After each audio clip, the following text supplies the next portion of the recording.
Estamos de volta com o Plantão da Tarde desta quinta-feira e, claro, você já sabe, hoje é dia de debater. Vamos começar o nosso quadro Em Debate.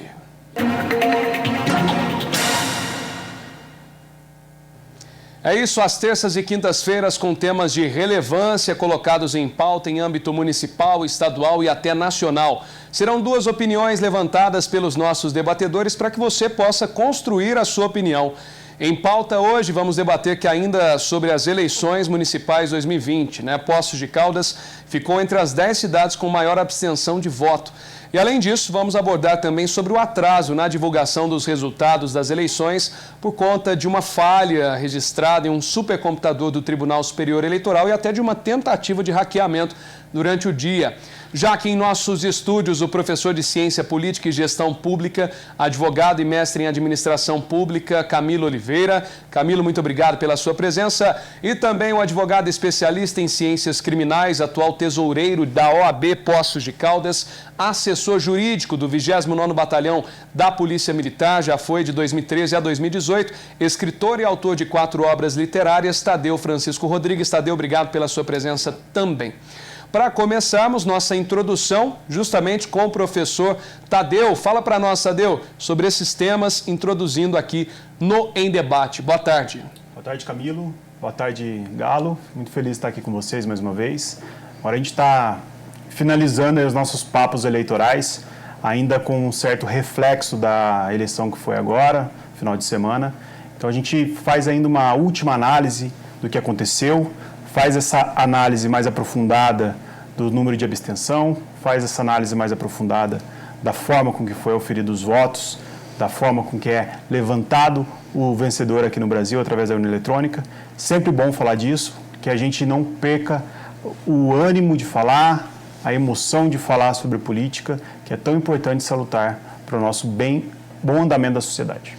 Bacana. A introdução agora do professor Camilo. Boa tarde, Camilo. Boa tarde, Galo, Tadeu, boa tarde a todos vocês que nos acompanham. Sempre um prazer estar aqui, agora finalizando essa discussão em relação ao período eleitoral que culminou no último domingo na eleição e que é extremamente importante para o futuro da nossa cidade. E com os temas de hoje nós observamos que realmente o fator pandemia e o fator rejeição em relação à classe política, ao próprio sistema político, gerou uma abstenção muito elevada aqui na cidade, uma das maiores abstenções entre as maiores cidades aqui da região, e isso é um fator importante, já que essa abstenção foi inclusive maior que o número de votos daquele que foi eleito.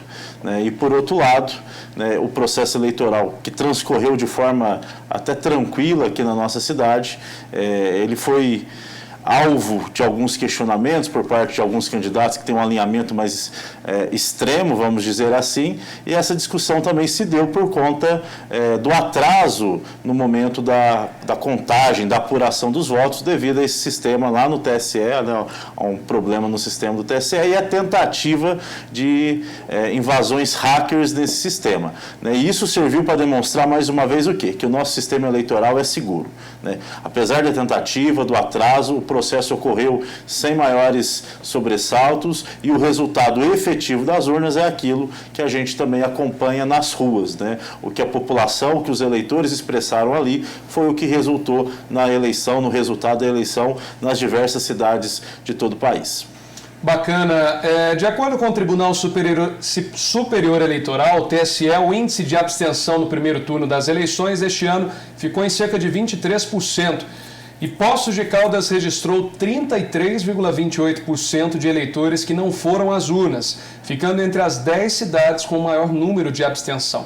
4 dessas 10 cidades estão em Minas Gerais. Além de Poços, registraram pouca procura pelas urnas Rio Vermelho, com 36,94%, Minas Novas, com 36,93% e Novo Cruzeiro, com 35,15%.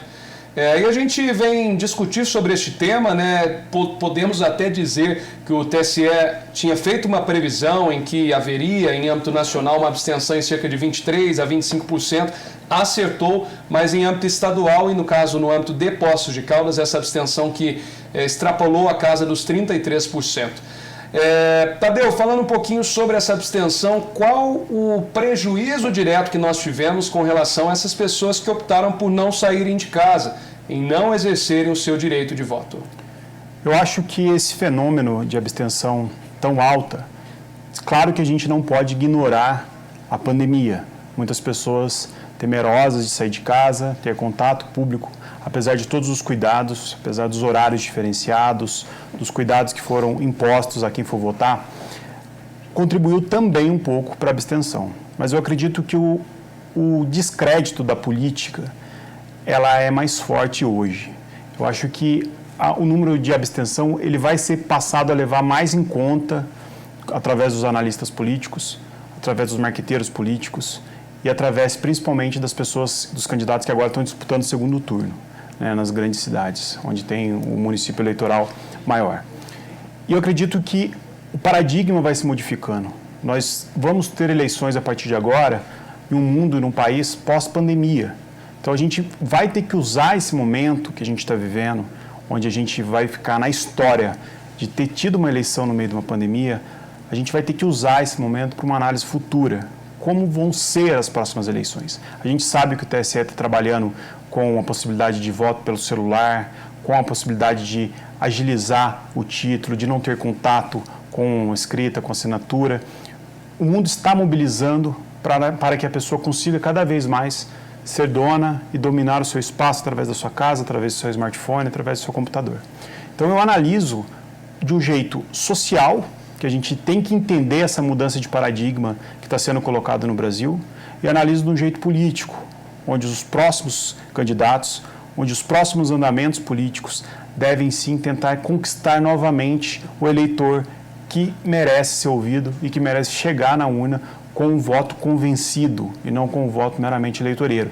Então eu acredito que essa abstenção vai amadurecer a política nacional, vai amadurecer o debate nacional e vai fazer com que as pessoas, os políticos passem a se preocupar também com esse eleitor que não foi à urna. Porque a gente sabe que o reflexo direto nisso é muito baixo, a multa é muito barata, não tem, é um voto obrigatório, mas é muito tranquilo se você não for votar, você justificar, hoje você justifica pelo próprio celular, você não precisa nem estar em outra cidade, mas simplesmente justifica no seu celular e você deixa de votar mediante aquilo. Então eu acredito que o grande desafio e a grande lição que fica com a abstenção é a proposta de trazer de novo o eleitor com vontade de votar, a proposta de fazer com que o eleitor entenda o projeto e queira modificar o país, porque é muito triste uma sociedade onde o eleitor está desesperançoso e sequer vai votar, que é uma das coisas mais importantes no Estado democrático. Professor Camilo, até que ponto estamos tendo aqui em nosso país eleição obrigatória, essa obrigatoriedade, né? Provamos, como o senhor trouxe o dado também aqui, que o número de votos, pegando a nossa particularidade em nosso município, foi maior do que aquele que foi reeleito aqui em nosso município. E devido ao descrédito na política, devido ao fator da pandemia, sim, mas devido à facilidade de você justificar na palma da sua mão e, por outro lado, se tiver algum lapso e não conseguir justificar, você paga a multa ali de R$3. Será que temos, de fato, um voto obrigatório? Essa é uma discussão interessante de se fazer. A própria questão da pandemia e de todos os reflexos, toda a insegurança que gerou a população e ao eleitor de ir às urnas votar, nós acreditamos que também tenha contribuído significativamente para esse percentual de rejeição, embora, concordo com o Tadeu, a rejeição à classe política é o que possibilitou em grande número essa rejeição, mas esse reflexo da pandemia, ela trouxe à própria justiça eleitoral utilizar a tecnologia que temos para facilitar esse momento de justificação de não votar. Então, o nosso voto, embora tenha caráter obrigatório, essa eleição demonstrou muito isso, é muito fácil de não votar, de não cumprir com essa obrigação. Mas, a mais que isso, e além disso, nós temos que entender o voto como um dever, como um direito, como algo que é importante. E o número de abstenção, ele demonstra que muitas pessoas não entenderam o voto sendo importante. E por quê? Por conta de não nos sentirmos representados, por conta dos inúmeros problemas que não são resolvidos, e são questões que nós temos que avançar. A classe política, ela tem agora que parar de reclamar né, de que as pessoas não se interessam, que não acompanham a reunião da Câmara, que não acompanham os acontecimentos do país, da cidade. Eles têm que parar de reclamar e têm que fazer uma pauta, construir uma ação que demonstre a esses eleitores, sobretudo aqueles que estão se abstendo de participar desse momento tão importante, que a discussão política realmente é importante, que as melhorias, que tudo aquilo que a gente almeja para o nosso país perpassa por essa classe política e que todos, indistintamente, têm que participar desse processo de construção. Se não nos sentirmos representados, a gente tem a oportunidade de, a 4 anos, mudar aqueles nomes, como aqui em Poços aconteceu de uma forma muito expressiva. Então, é responsabilidade dessa classe política, desses jovens que foram eleitos, dessas pessoas que foram eleitas num primeiro mandato, de mudar as práticas. E mudando as práticas, isso vai chamar uma maior atenção do eleitor, que vai voltar, assim como no passado, a ter uma participação mais expressiva. E sempre destacando, essa participação não pode ficar só no momento das eleições. A população tem o direito, tem o dever e tem a obrigação de acompanhar o seu vereador, de acompanhar as ações dos seus deputados, de participar dos conselhos que existem, de estar presente no dia a dia, porque assim ela terá poder de decisão, poder de fazer as melhorias em que acredita. Camilo, ainda contigo, até aproveitando que você, enquanto professor, né, a gente sempre levanta, e comentei bastante, inclusive, durante a nossa cobertura, a importância da educação junto a crianças e jovens, já nas escolas, no aspecto político, porque, de uma forma cultural, nós temos a questão que a gente fala que todo mundo torce o nariz para a política, e esse reflexo acontece, em grande maioria dos casos, dos próprios pais, que não têm interesse político e parece que, por osmose, os filhos também vêm com esse desinteresse. Seria um momento para pensarmos, a partir dessa abstenção, da necessidade de falar sim sobre política em todas as idades? Com certeza, né? A nossa geração é uma geração que ela está muito apática em relação aos acontecimentos políticos. Por tudo isso que eu já falei, né? Por todo esse descrédito, por tudo aquilo que a gente deixou de acreditar em decorrência da ação de algum grupo que queria apenas vantagens pessoais no trato e na utilização da política. Então nós estamos uma geração que ela ficou assustada e ela não soube reproduzir ações concretas para transformar, para fazer as mudanças que são necessárias. E essa geração ela tem dificuldade de repassar isso às gerações futuras. E a educação, a escola é um ambiente propício e importante para isso. E, ao contrário, né, de todas as mudanças estruturais que a educação teve, sobretudo nos últimos anos, nós temos que resgatar alguns debates dentro da escola. A escola não pode ser um ambiente só para aprender o mínimo necessário. Tem que ser um ambiente para formar cidadãos. E formar cidadão não é só cantar o hino nacional na entrada da escola, não. A gente precisa ir além, a gente precisa conhecer o país, entender o hino nacional, os hinos, o simbolismo que existe por trás disso, entender a necessidade de participação na construção de melhorias, né? Voltar a debater filosofia, sociologia. A gente tem que ir além e nós estamos fazendo um processo contrário.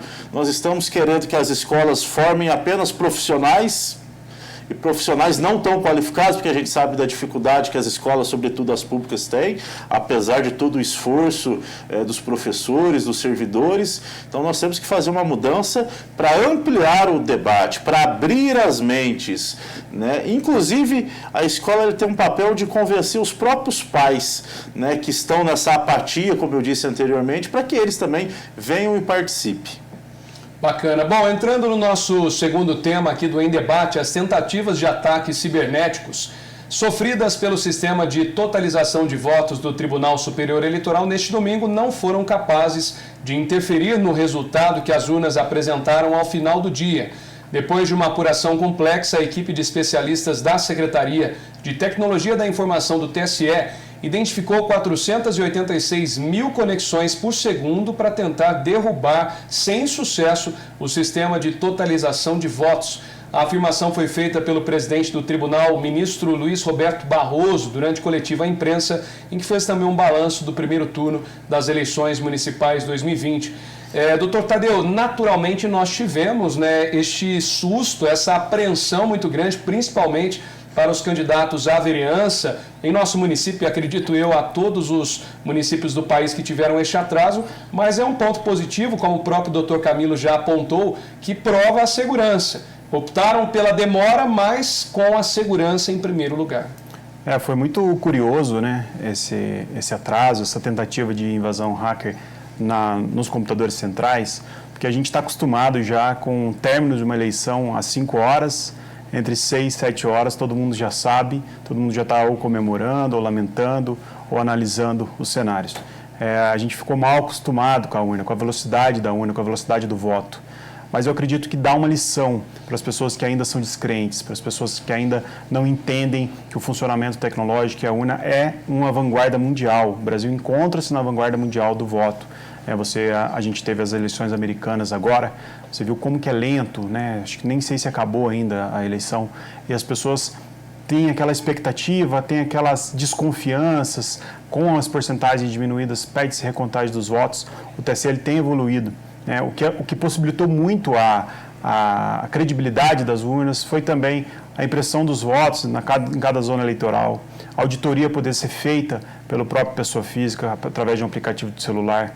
Então, eu acredito que atrasou sim um pouco, né? Não atrasou dias, mas atrasou sim um pouco, e demonstrou com muita clareza, né? O TSE é sempre muito limpo, nunca deixa nada nas entrelinhas, ele demonstra ali pelo A mais B, com números exatos, com porcentagens exatas, que eles merecem sim credibilidade, que a urna eletrônica ela é sim segura e que a tentativa de hack com certeza foi feita por profissional, foi feita por pessoas altamente capacitadas, sequer conseguiram derrubar ou invalidar os votos no Brasil. Tem vários mecanismos de defesa para isso, eu acredito que a partir de agora ainda mais fortalecido.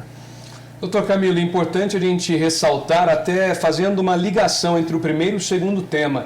Neste aspecto da apreensão que muitos de nós ficamos, né, onde o resultado, para ser bem exato, pelo menos daqui de Poça, a primeira atualização saiu às 10 horas e 32 minutos, né, para todos acompanharem que estavam também conosco aqui na TV Plan. Mas prova o quão apaixonados somos também para a política, né? Pois ficamos ansiosos, ficamos apreensivos em sua grande maioria das pessoas, querendo saber esse resultado, então que possamos também praticar esta paixão pela política votando, não é verdade? Com certeza, né? A par dessa apatia que eu disse há pouco, nós temos um grande número também de pessoas, de eleitores, que efetivamente participam, não apenas das estruturas da campanha, mas que estão ali torcendo, que acreditam que aquele nome que escolheram é o melhor nome, que tem as melhores propostas, os melhores projetos. Temos os candidatos, os familiares que ficam nessa apreensão. Mas que a eleição ela não termina exatamente com o resultado, né? A política ela percorre um caminho maior, né? Com certeza muitos dos que foram derrotados nessa eleição já estão se estruturando para que daqui a 4 anos ou mesmo daqui a 2 anos já estejam novamente no páreo, competindo, disputando por acreditarem, né, naquilo que representam. Então é um momento para a gente ter um reinício. Temos agora um reinício. O prefeito eleito ele tem a oportunidade de reiniciar o seu trabalho, de corrigir, de melhorar. Os vereadores eleitos têm a oportunidade também de poder avaliar como irão representar bem a população de Poços de Caldas nos próximos 4 anos. Muitos daqueles que não foram eleitos já estão nas ruas, já estão aí numa campanha antecipada em 4 anos para que possam retornar. E nós, eleitores, que não somos candidatos diretamente, também temos o dever e a responsabilidade de participar desse processo ao longo do tempo. Tanto de acompanhar o vereador que elegemos, de acompanhar os outros vereadores, né, de analisar criticamente, deixando talvez até as paixões de lado, como está sendo o governo, quais são as ações que podem ser melhoradas, de nos colocarmos à disposição e poder participar. Acho que nós temos uma dificuldade muito grande em participar. Todo mundo tem uma série de atividades, né? O dia a dia é desgastante, o trabalho é desgastante, mas nós temos que participar de alguma forma, né? Seja no bairro, seja levando uma demanda ao conhecimento do poder público, seja fiscalizando alguma obra ali ou algum serviço que é prestado, né? Esse momento é um momento que nós temos também, a partir da eleição, de reiniciar a nossa responsabilidade como membros da sociedade, participando mais. E na medida em que houver uma maior participação, nós teremos melhores condutas, melhores práticas e conseguiremos, ainda que no nosso espaço, no nosso bairro, na nossa rua, fazer as melhorias que todos querem, né, e tirar um pouco desse ranço, dessa ideia de que a política é ruim. A política não é ruim, temos políticos ruins, mas a política ela é importante, o diálogo é importante. Certo, para as considerações finais agora, doutor Tadeu. Eu fico muito feliz de encerrar esse bate-papo sobre as eleições desse modo, com bastante análise social, com bastante análise crítica, demonstrando ao eleitor que agora já é um cobrador, já é um fiscalizador, pontos muito importantes, pontos de fortalecimento. Isso que o Camilo falou é muito importante, da educação, da base, a gente falar de política com os nossos filhos, de falar com política com as pessoas que são próximas a nós e que a gente quebre esse tabu de que política ela deve ser demonizada, ela deve ser vista com maus olhos, deve ser vista com os olhos de desconfiança. Fico muito feliz pela oportunidade, a TV Plan faz um grande trabalho com isso, ela leva e eleva o nível dos cidadãos de Poços de Caldas. Certo, considerações finais, doutor Camilo Oliveira. Bom, como já disse, né, e reiterando a grande importância de nós eleitores, de nós cidadãos, não é só no voto, mas ela está na participação, ela está nas nossas atitudes. Se nós queremos e almejamos melhorias, né, na classe política, para o nosso país, na governança pública, nós temos que de alguma forma participar. E a participação ela não precisa ser colocando o nosso nome como candidato ou liderando algum movimento de frente. A participação ela está na nossa conduta de forma correta, ética, contribuindo de alguma forma com o poder público, não apenas reclamando, né? Reclamar é uma coisa muito fácil, participar, atuar de alguma maneira para que as coisas melhorem é mais difícil. Mas um minutinho do dia, um pedacinho do dia que a gente tem tão desgastante, a gente tem que contribuir de alguma forma para a sociedade, para aqueles que passam maior dificuldade e para o poder como público como um todo. Muito obrigado aos nossos debatedores e, gente, a partir da semana que vem nós teremos uma continuidade do Em Debate, dado o sucesso que nós tivemos aí, a criação do Em Debate com foco principal neste ano eleitoral. Agora ele será uma vez por semana, todas as quintas-feiras nós teremos Em Debate. E já que nós conhecemos uma seleção de debatedores, será rotativo, então a cada quinta-feira nós teremos uma dupla diferente aqui também, para que eles possam levantar visões diferentes sobre temas de relevância, para que você possa construir a sua opinião. Quero agradecer mais uma vez, professor Camilo, professor Tadeu, ambos que estiveram conosco por várias oportunidades, e eu fico por aqui. Às 7 da noite tem mais Plantão 47 e você não pode perder. Valeu, gente. Boa tarde. Tchau.